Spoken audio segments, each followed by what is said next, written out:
c'est un syndrome, voilà, plus ou moins neurologique.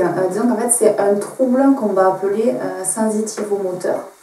Donc tout simplement parce qu'on va avoir des troubles, des manifestations sensitives et motrices. Donc en fait ça s'illustre par des sensations désagréables au niveau des jambes. Parfois même ça peut aller, ça peut aussi se manifester en fait sur les membres supérieurs, donc au niveau des bras. Et donc ces sensations, ça va être des fourmillements, des picotements. Parfois ça peut aller jusqu'à des sensations de brûlure. Et ça se produit essentiellement soit au repos, soit carrément la nuit, pendant le sommeil. Et pour soulager ces sensations, la personne va être obligée de bouger, tout simplement ses jambes, voire même parfois de se lever, de marcher, de faire quelques pas pour que ça s'arrête en fait.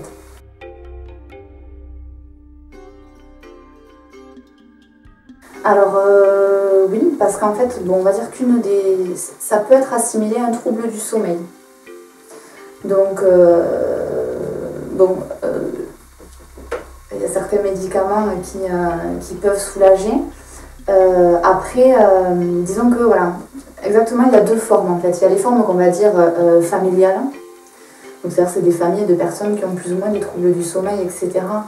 Et du coup, il va falloir soit faire une thérapie soit non médicamenteuse, donc sur les troubles du sommeil, soit éventuellement mettre en place un traitement pharmacologique. Après, il y a d'autres classes,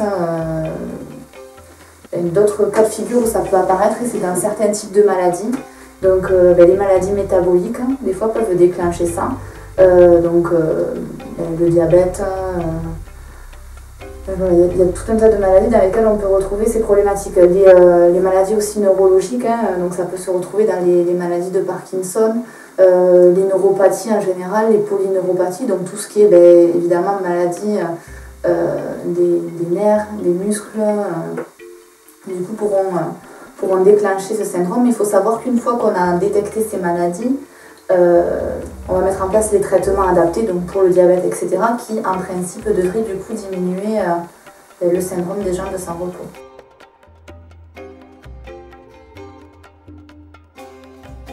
Donc oui, ça peut venir, je pense, dans les formes notamment familiales, quand il n'y a pas d'autres causes, on va dire, organiques.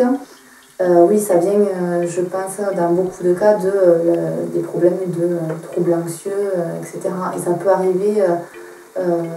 ça peut arriver quelquefois, et puis ne plus jamais revenir. Et je pense que c'est en lien avec des situations plus ou moins stressantes chez la personne qui vit ça au cours de ses nuits, quoi.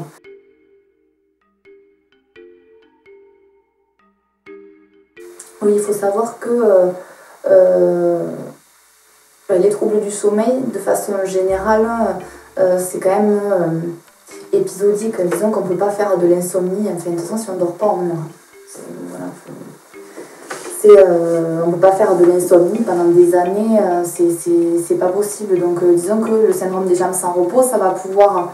la personne, elle va en souffrir à des périodes et pas à d'autres en fait.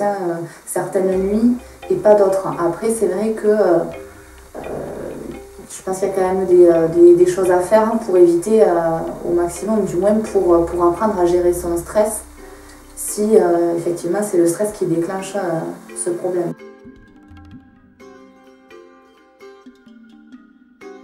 Donc ça peut effectivement être dans les gènes, puisqu'il y a des formes, ce qu'on appelle les formes familiales, en fait, où un petit peu, quand tu as une casserole dans la famille, il y a plus de chances pour que tout le monde se la trimballe de génération en génération. Et après, oui, il faut savoir que c'est quand même associé aux troubles du sommeil, et que du coup, tout le monde peut présenter des troubles du sommeil à un moment ou à un autre de sa vie, et c'est pas toujours... ça peut ne pas être en lien avec le stress, quoi. Ça peut être en lien avec... des dérèglements hormonaux ou une perturbation des habitudes de vie, etc. Enfin bon, c'est pas toujours en lien avec, voire même ça peut être des épisodes isolés. Il faut savoir que c'est quand même 80% de la population est amenée à vivre un épisode au moins de syndrome des jambes sans repos. Donc c'est quand même énorme, 80% de la population.